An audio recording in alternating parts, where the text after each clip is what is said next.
이제 말씀 듣는 시간인데요. 말씀은 히브리서 3장 1절부터 6절까지 말씀을 함께 교독하겠습니다. 신약성경 355면 히브리서 3장 1절로 6절까지 말씀을 함께 교독합니다. 제가 먼저 히브리서 3장 1절 말씀 먼저 읽겠습니다.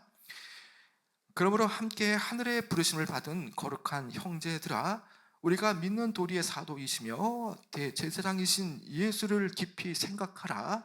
그는 자기를 세우신 이에게 신실하시기를 모세가 하나님의 온 집에서 한 것과 같이 하셨으니, 그는 모세보다 더욱 영광을 받을 만한 것이 마치 집 지은 자가 그 집보다 더욱 존귀함 같으니라.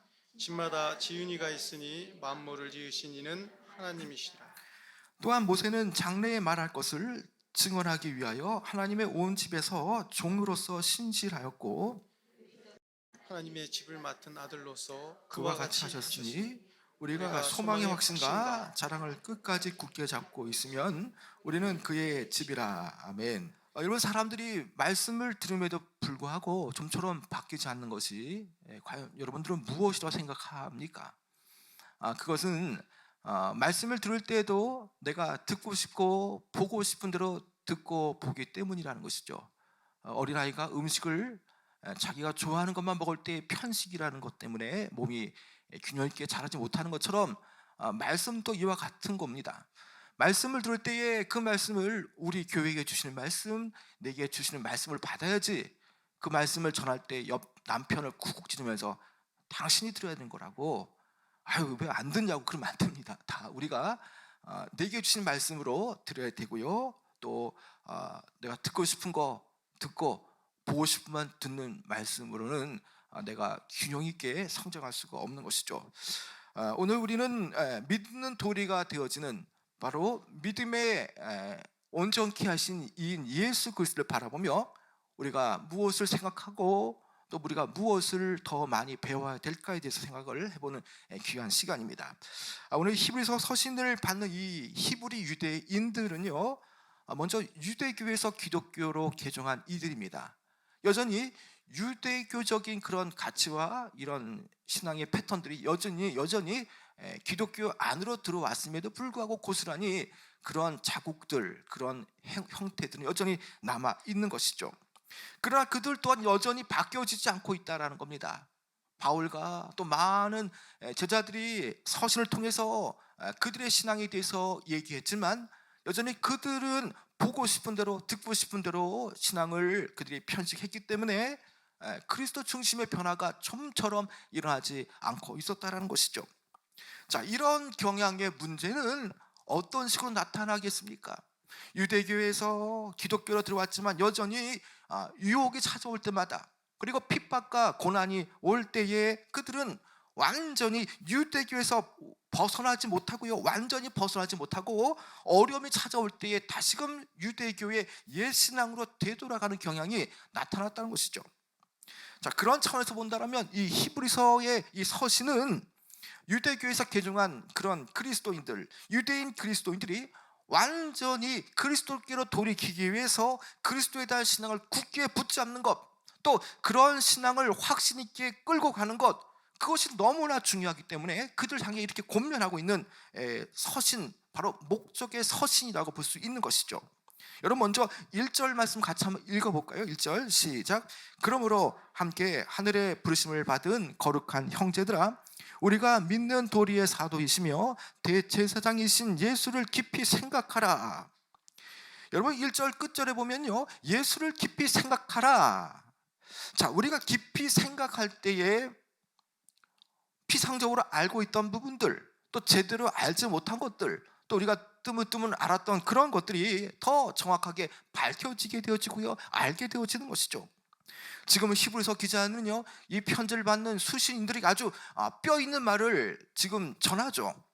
예수를 깊이 생각하라는 이 말 속에 그들이 단순히 머리로만 아는 것들, 또 지식적으로 알던 그 예수 그리스도에 대한 부분들에 대해서 보다 더 정확하게 알기를 원하고요, 또 그 알았던 것에 대해서는 분명하게 마음판에 그 예수 그리스도에 대한 그 진리에 대해서 마음판에 고정하기를 원하고 있는 것이죠. 또 다른 의미로 예수를 깊이 생각하라라는 이 의미는요, 이것은 예수 그리스도에 대한 지식을 가진 것만으로 끝나는 것이 아니라 오히려 전 생애에 걸쳐서 더 예수님께 집중하고 고정되어진 삶을 살 것을 당부하고 있는 말씀이기도 한 것이죠. 여러분, 이 서신을 받는 수신자들에서 제가 이미 서론 부분에서 히브리 그리스도인들, 유대인 그리스도인들이라고 제가 말하였습니다. 말 그대로 그들은요, 유대교에서 개종한 지 얼마 되지 않은 사람들이죠. 자, 이들 유대 그리스도인들은요, 아직 명확하게 예수님께서 어떠한 분이신지 정확하게 알지 못하는 이들입니다. 여전히 말씀을 통해 예수님을 배워가고 예수님께서 어떠한 분이신가를 알아가는 과정 중에 있는 사람들입니다. 그래서 그들은 어설프게 알기보다 더 정확하게 분명하게 알을 필요가 있는 것이죠. 여러분, 항상 문제는 무엇입니까? 여러분, 항상 문제는요, 마치 선무당에 사람 잡는다는 말처럼 어설프게 아는 게 항상 문제가 되지 않습니까? 자, 제대로 알지 못하기 때문에 부분적으로 알기 때문에 문제가 생겨지는 것이죠. 자, 이들은요, 여전히 유대교에서 기독교로 건너온 지 얼마 되지 않은 사람들이기 때문에 그들에게는요, 예수 그리스도에 대한 확신, 그리고 그분에 대한 확고부동한 신앙을 그들은 가져야 되는 것입니다. 얼마든지 그들은요, 유대교의 교권주의자들 아니면 로마의 그런 어떤 그런 통치자들부터 얼마든지 박해와 고난의 상황에 직면할 수가 있는 것입니다. 자, 그런데 단단한 신앙, 굳건한 믿음을 가지지 않고서는요, 그래도 기독교보다 느슨하고 또 핍박이 덜한 유대교로 그들의 굳건한 신앙을 붙잡지 않으면요, 핍박의 때에 그들은 좀 더 편하고 핍박받지 않는 유대교로 회귀할 가능성이 농후하다는 것이죠. 자, 그들은 다른 어느 때보다 이런 시련과 핍박에 직면하고 있지 않습니까? 또 그로 인해서 얼마든지 되돌아가려고 하는 예본성이 그들 안에 있고요, 여전히 신앙생활하지만 두 마음을 가지고 유혹과 갈등과 또 그런 핍박 속에서 자신들이 정말 어디로 가야 할지에 대해서 늘 갈대와 같이 흔들리는 신앙을 가지고 있던 그들이었습니다. 여러분, 이런 때에 보다 더 중요한 것은 예수 그리스도에 대해서 깊이 생각하며 예수님에 대한 확고부동한 생각을 가지고 믿음을 붙잡고 믿음에 대한 부분들을 꽉 붙들어 매는 것이 너무나 중요하다는 거죠. 지금 히브리서 기자는요, 유대인 신자들이 믿고 있는 예수 그리스도에 대한 신앙 고백을 다시 인식시킴을 통해서 다시금 그들에게 잃어버린 첫사랑 그리고 신앙의 정절을 지키기를 원하고 있는 것이죠. 여러분, 이 강한 권면, 예수 그리스도를 깊이 생각하라는 이 권면은요, 신앙적으로 갈팡질팡하는 히브리 신자들 뿐만 아니라 오늘 우리에게도 동일하게 신앙 고백을 이렇게 고백했지만 그렇게 삶을 살아가지 못하는, 말씀을 들었지만 일상의 삶의 현장에서는 전혀 별개의 삶을 살아가는 여전히 흔들리고 연약한 우리 성도들에게도 이 말씀을 동일하게 시사하는 바가 크다는 거죠. 여러분 1절 한번 읽어볼까요? 시작. 그러므로 함께 하늘의 부르심을 받은 거룩한 형제들아, 우리가 믿는 도리의 사도이시며 대제사장이신 예수를 깊이 생각하라. 여러분, 예수에 대해서 무엇을 깊이 생각하라고 지금 이 편지의 저자가 말하고 있습니까?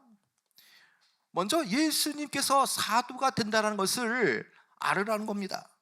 여러분, 사도란 말이 꼭 제자들만에게 포함되는 것이 아닙니다. 이 문맥 속에서 분명하게 예수 그리스도도 어떠한 차원에서는 하나님의 그 뜻을 가지고 이 땅에 강림하신 바로 이 사도, 사신과 같은 분이라는 것이죠. 여기에 사도라는 헬라어 이 아포스톨로스라는 의미는요, 대표, 또 보냄받은 사자, 또 사도라는 뜻으로요, 공적인 임무와 또 그러한 권위를 부여받고 파송받고 보냄받은 사람이란 뜻입니다. 여러분, 대사, 사도, 또 사자가 지닌 특징이 과연 무엇이겠습니까? 여러분, 첫째는요, 그를 파견한 분의 권위를 대표하고 있는 것이죠. 누가요? 보냄받은 사람이요. 여러분, 둘째로 그가 전하는 말은 그가 임의로 내뱉는 말이 아니라 보내신 분의 그 어미하신 그런 뜻이 담겨져 있는 말이라는 것입니다. 따라서 예수님께서 하나님의 대사, 하나님의 사도가 된다는 의미는요, 동시에 하나님의 은혜와 하나님의 그 사랑의 권세 안에 예수 그리스도께서 계시다라는 것이고요, 동시에 예수님께서 말하신 바가 되는 것은 바로 하나님께서 말씀하신 것이기 때문에 예수 그리스도의 말씀에 귀를 기울인 것은 하나님의 음성에 귀를 기울인 것과 같다는 뜻이죠.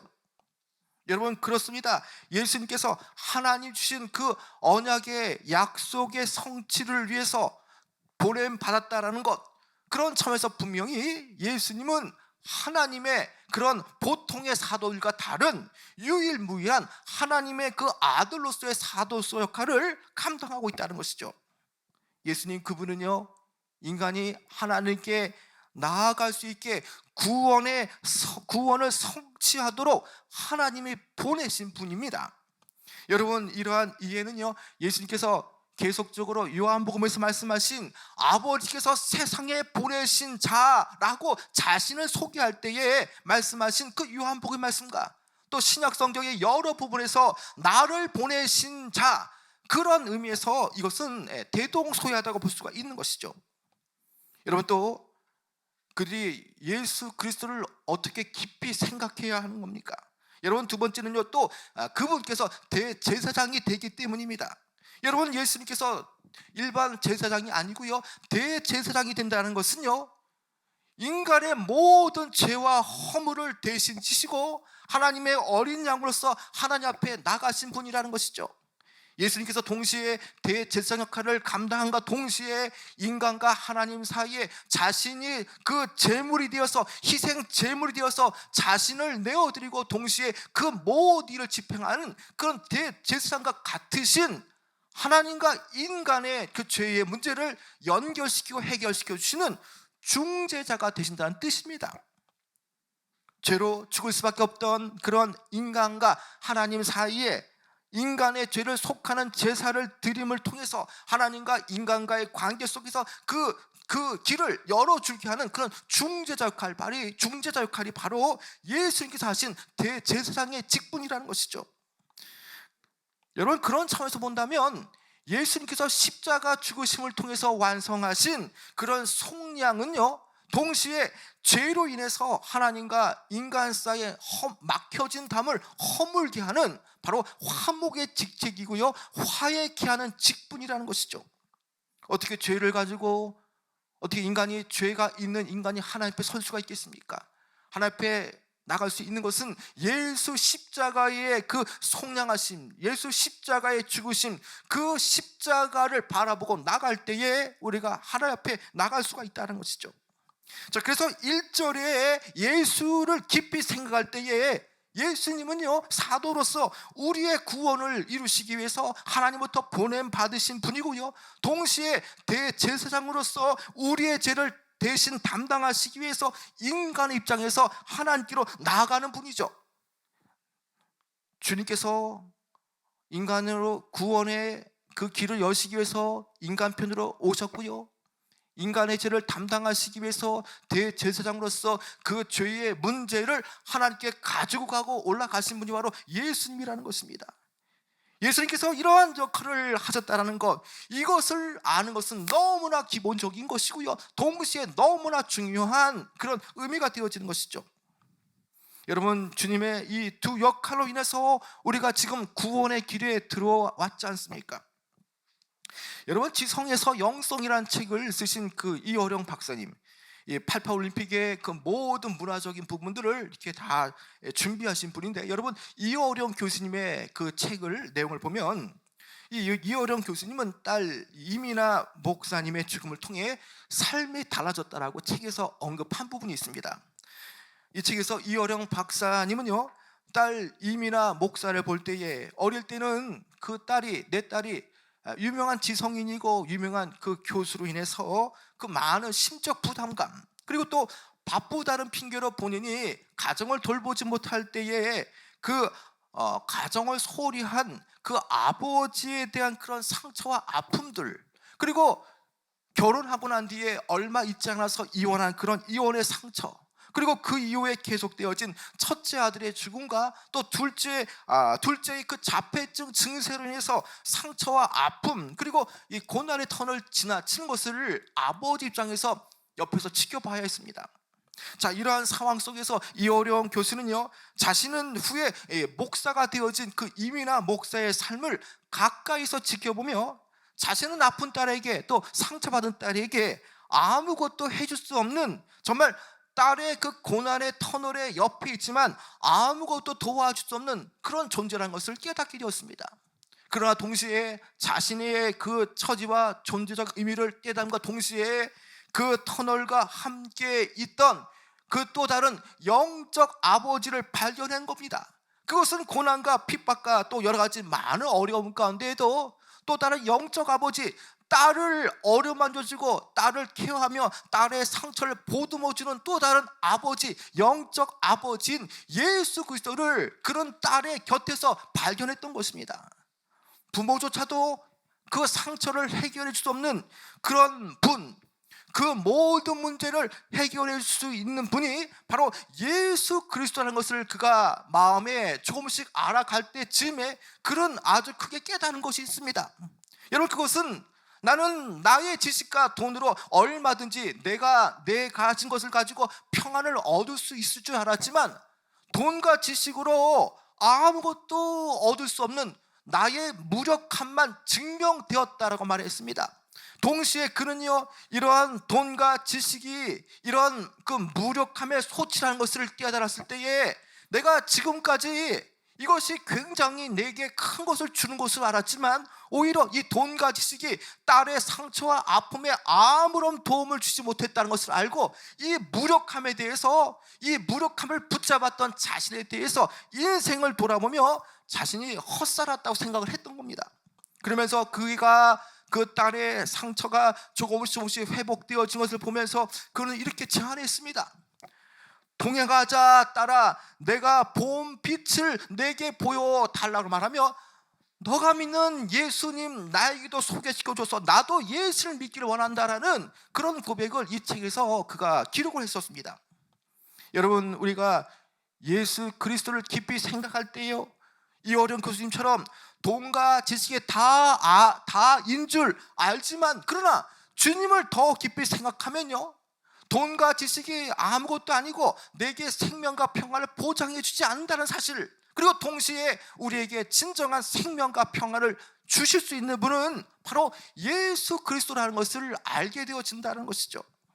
여러분, 예수님은 실로 이러한 중보자시고요, 동시에 우리의 신앙의 고백의 내용이 되시는 분입니다.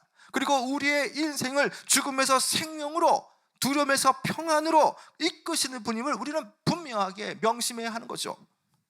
여러분, 이러한 사실에 대해서 여전히 피상적으로 알고 있는 유대인들, 또 정확하게 알지 못하고 부분적으로 알고 있는 그 히브리 유대인들을 향해서 이러한 예수 그리스도를 통해서 더 정확하게 알기 위해서 그 히브리서의 기자는요, 하나의 그런 비교와 대조라는 방식을 통해서 예수 그리스도가 어떠한 분인가를 더 정확하게 지금 각인시켜 주시는 방식을 기술합니다. 여러분, 그것이 바로 2절부터 시작되어지는 내용인데요, 이 2절의 내용을 보면 어떤 인물과 비교를 하고 있습니까? 2절 3절의 내용을 보면 유대인들이 가장 위대하다고 여기는 모세라는 인물과요, 예수 그리스도를 비교하며 대조하며 예수 그리스도를 더 깊이 생각하라고 지금 요청하고 있습니다. 여러분, 히브리서 기자는 먼저 3장 앞장에 1장과 2장에서 천사보다 뛰어난 그 그리스도의 우월성을 증거합니다. 많은 유대인들이 천사를 흠모하고 숭상하는 그런 잘못된 부분들, 그 천사를 수종들게 만드는 그 예수 그리스도를 바라보라고 말하는 것처럼 동시에 지금 2절과 3절부터 쭉 이어지는 내용을 보면요, 율법의 전수자이며 또 구약시대의 위대한 지도자 모세마저도 그리스도에 비하면 전혀 우월하지 않다라고 여기는 그런 대조와 비교를 지금 하고 있다는 것이죠. 여러분, 왜 많은 유대인들이 여전히 모세를 위대한 지도자로 여기고 있습니까? 여러분, 왜 그렇습니까? 여러분, 그것은 모세는 이스라엘을 애굽에서 출애굽시키고 또 애굽의 압제로부터 구원해 내었으며 이스라엘이 가나안 땅에 들어가기 전까지 무려 40년 동안 이스라엘을 지도하고 또 이끌어왔던 그런 위대한 인도자였습니다. 그리고 무엇보다도 이스라엘 백성들에게 율법을 전해준 장본인이었고요, 동시에 그 모세는 구약을 대표하는, 율법을 대표하는 그러한 신앙 인물인 것이죠. 여러분, 이처럼 유대인들은요, 날 때부터 구약을 배우고 모세오경을 읽으면서 그들은 동시에 이스라엘 역사를 배우면서 모세가 얼마나 위대한가를 그들은 알고 있었다는 것입니다. 그러나 그들은 모세보다 더 위대한 분이 있다는 것을 깨닫지 못했습니다. 그래서 2절과 3절에 이렇게 비교하는 것이죠. 여러분, 2절과 3절에 보면 이 히브리서 기자는요, 집과 또 집을 세우신 분의 비유를 통해서 모세와 예수님을 비교하며 예수님께서 더욱 영광을 받으시기에 합당하신 분임을 주장하고 있습니다. 여러분, 그래서 여러분 2절과 3절 한번 같이 한번 읽어볼까요? 시작. 그는 자기를 세우신 이에게 신실하시기를 모세가 하나님의 온 집에서 한 것과 같이 하셨으니 그는 모세보다 더욱 영광을 받을 만한 것이 마치 집 지은 자가 그 집보다 더욱 존귀함 같으니라. 자, 이 모세와 그리스도에 대해서, 예수님에 대해서 비교하는 부분도 있고요, 대조하는 부분도 있습니다. 자, 그런데 여기에서 공통점이 있습니다. 그것은요, 다 하나님의 집에서 신실하고 충성되었다는 것이죠.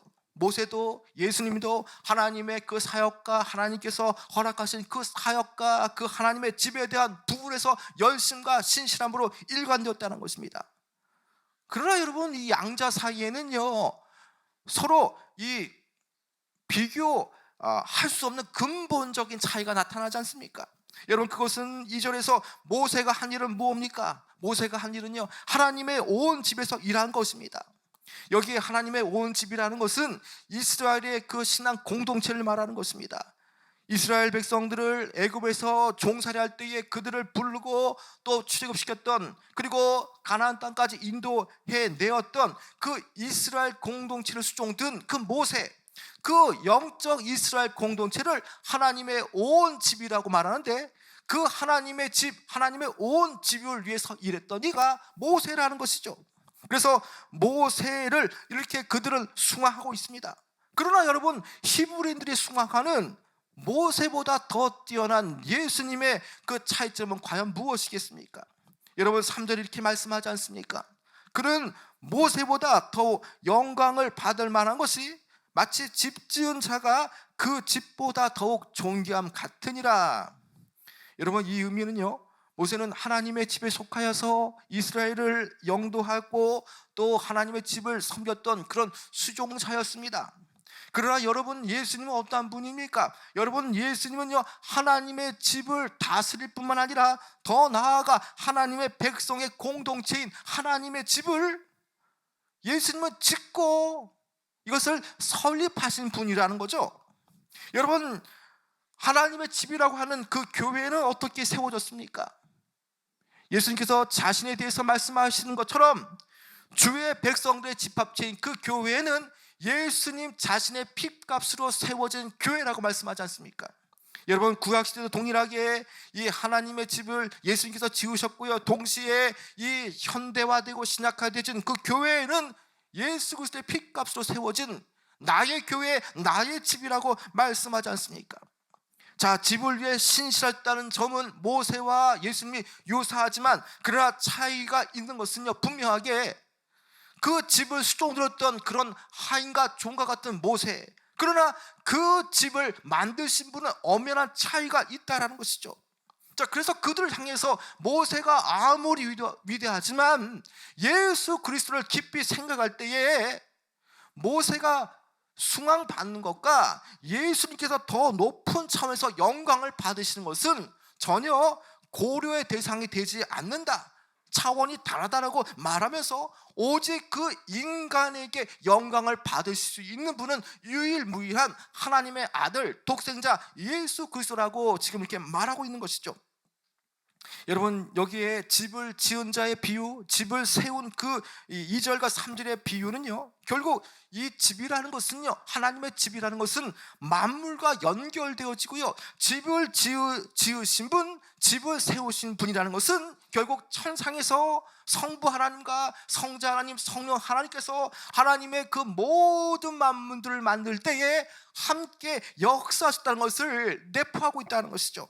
그래서 이런 집을 지은 분으로서, 세우신 분으로서 예수님 역할은요, 만물을 창조하시는 그 하나님의 역할에 연결되어지고요, 동시에 구원자 되신 예수님은요, 성자 하나님으로서 창조 사역에 함께 하신 분이라는 것을 우리는 앞뒤 전후 문맥을 통해서 우리는 이것을 알게 되어지는 것이죠.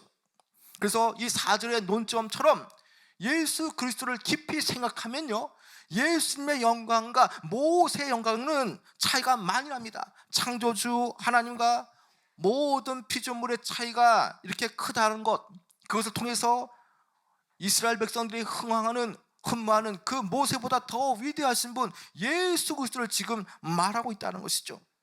여러분, 또 5절과 6절에는요 또 어떤 비교 대조가 나옵니까? 여러분, 집의 종과 집의 아들의 차이를 말하고 있습니다. 여러분, 5절 한번 읽어볼까요? 5절 시작. 또한 모세는 장래에 말할 것을 증언하기 위하여 하나님의 온 집에서 종으로 신실하였고, 여러분, 여기서 모세가 장래에 말한 것, 장래에 그 말한 그 증언이 과연 무엇이겠습니까? 여러분, 모세는요 장래에 그 나타날 일에 대해서 그의 사역을 통해서 그 모든 것을 다 말하고 행위로 보여준 사람입니다. 여러분, 출애굽할 때에도 그 애굽의 종살이에서 출애굽한 것은요, 결국에는 영적인 의미에서 유월절 어린 양의 그 피를 문설주에 바르고 그들이 급하게 유월절날 나왔을 때에 이제 그 애굽의 종에서 사망과 죄의 그 종을 했던 그 영적인 그리스도인들이 예수 그리스도를 만남을 통해서 자유함을 얻게 되어진 것처럼 그들이 출애굽할 때에 결국에는 이 구원의 사건을 예표하는 그 출애굽 사건을 지금 말하는 것이죠. 광야에서 구름 기둥과 불 기둥으로 인도하시는 그 하나님을 그들이 목도했던 것은 결국에는 예수 그리스도께서 그들의 삶의 모든 여정을 이끄신다는 것을 보여주는 것이죠. 결국 모세가 말했던 부분들, 모세가 행했던 그 모든 사역들은요, 결국에는 아직 그들은 그림자를 보고 알 수 있지만, 그러나 그 뒤에 장차 오실 그 예수 그리스도의 그 구원 사역을 예표하는 일이라는 것입니다. 그래서 그가 집의 종으로서 또 그가 했던 부분들은요, 장래에 그 말할 것을 증거하기 위해서 예수 그리스도께서 구원자로 그 오시는 길에 대해서 모세는 구약적으로 그림자처럼 오실 메시아를 예비하며 드러내는 역할을 모세가 했다라는 것입니다. 여러분, 모세는 단지 장차 오실 이신 예수님, 그 예수 그리스도의 구원을 예표할 하나의 그림자에 불과하다는 것이죠.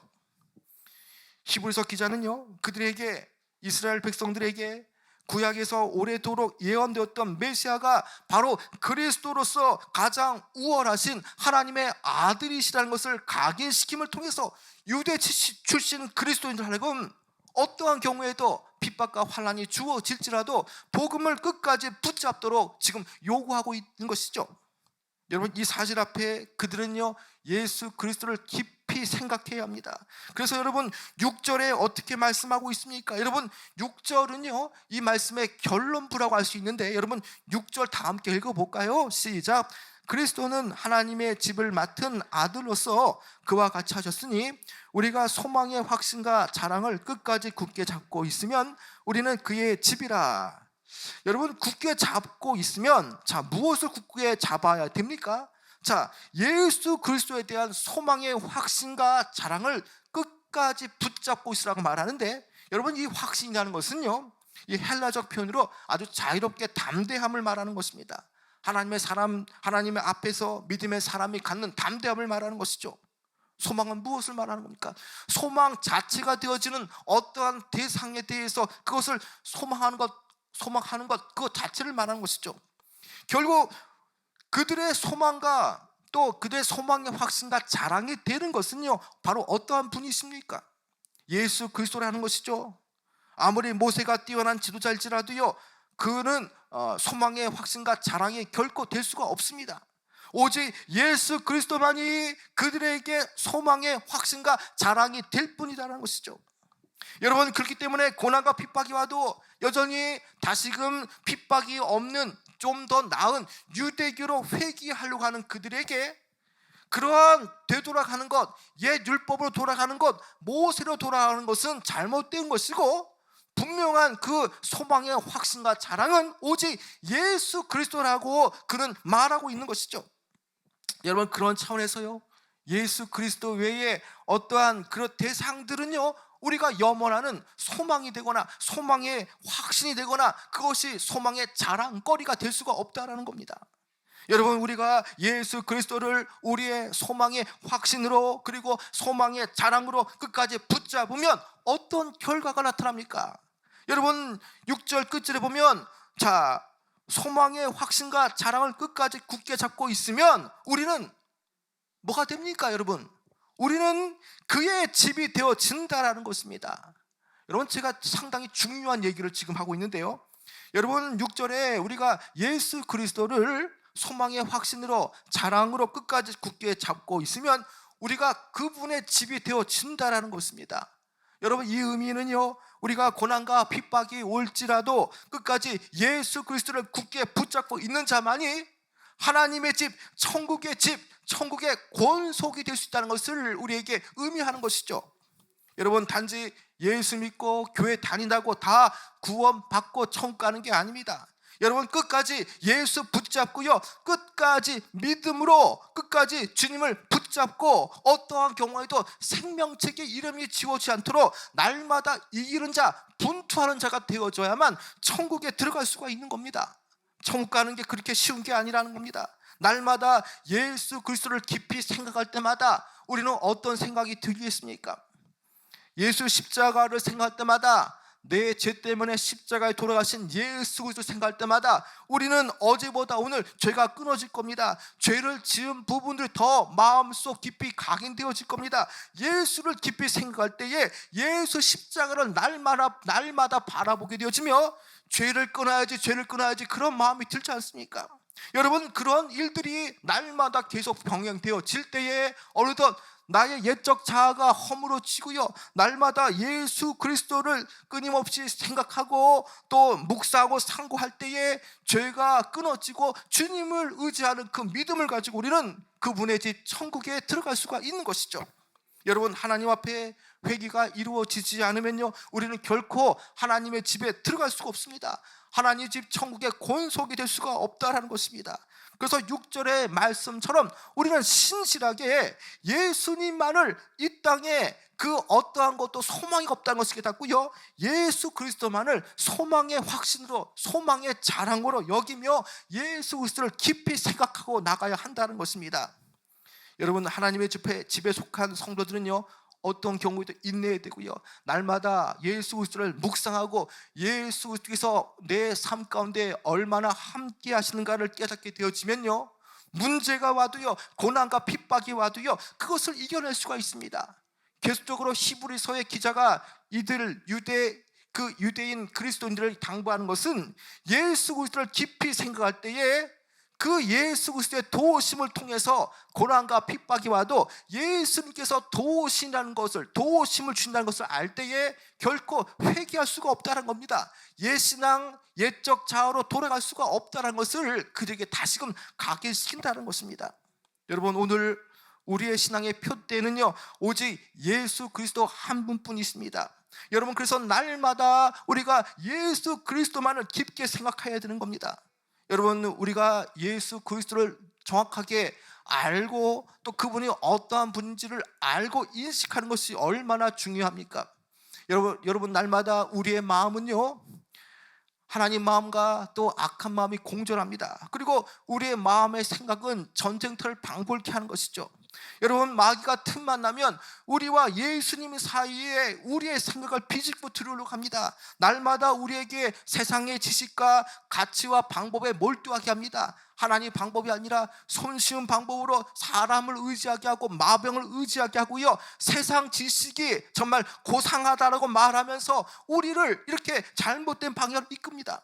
우리가 주님의 말씀을 붙잡고 세상에 나가면 뭔가 할 것 같지만 여전히 세상에 압도되어진 그런 것 때문에 우리는 또 세상이 주는 마음과 압도의 그런 것들 때문에 우리가 마음이 물녹듯이 녹아내리는 것 아닙니까? 여러분, 그럴 때에 결국 잘 믿던 사람들이 어떻게 됩니까? 걱정과 염려가 끊이지 않게 되어지죠. 또 날마다 그런 일들이 또 안 되는 것에 대한 그런 앞에 벌어지지도 않았지만 그런 두려움 때문에 늘 부정적인 마음과 비판적인 마음들이 내 마음 안에 엄습합니다. 여러분, 우리가 이럴 때일수록 예수 그리스도를 깊이 생각할 때에 마음에 세상이 줄 수 없는 평강을 우리는 생각하게 되어지죠. 내 마음 안에 남에 대한 그런 남탓과 분노가 들어올지라도요, 예수 그리스도를 깊이 생각할 때에 내 마음이 변화되어지게 되어진다는 것입니다. 여러분, 우리가 예수 그리스도를 깊이 생각할 때에 우리는 분명하게 무기력한 삶에서 벗어날 수가 있습니다. 우리가 뭔가 그것이 다인 줄 알고 달려갔지만 그것이 아무것도 아니라면 그것을 얻기 위해서 달려갔던 그 시간과 또 그것에 동반되어진 그런 것들을 우리가 얼마나 허비하고 많은 것입니까? 여러분, 이어령 교수는 분명하게 돈과 지식이 그 딸의 상처와 아픔을 다 해결해 줄 줄 알았습니다. 그러나 딸의 상처와 아픔을 해결해 준 것은 또 다른 영적 아버지 예수 그리스도라는 게 갖고, 그는 돈과 물질 지식을 다 내려놓고 주님께 복종했다고 했습니다. 여러분, 오늘 우리는요, 예수 그리스도를 깊이 생각할 때에 우리는 세상에 그 벌어지는 그 모든 일들 가운데에 우리는 두려워하지 않고 우리의 구원자 되시며 우리의 그 하나님의 독생자 예수를 통해서 우리는 우리를 넘어뜨리려 하는 그런 위협들, 또 자녀에 대한 걱정, 염려, 또 사단이 주는 그런 괴계를 우리는 믿음으로 이겨낼 수가 있다는 것입니다. 여러분, 하나님에 대한 생각을 하면 할수록 우리는 살 수 있습니다. 예수 그리스도를 깊이 생각할 때에 분명하게 우리 앞에 아픈 캄캄하지만 그러나 예수 그리스도를 깊이 생각할 때에 우리 앞에 놀라운 일들이 일어나게 되어지는 것입니다. 여러분, 그렇기 때문에 오늘 이 말씀처럼 예수 그리스도를 오직 깊이 생각할 수 있는 귀한 여러분 되어지길 축원합니다.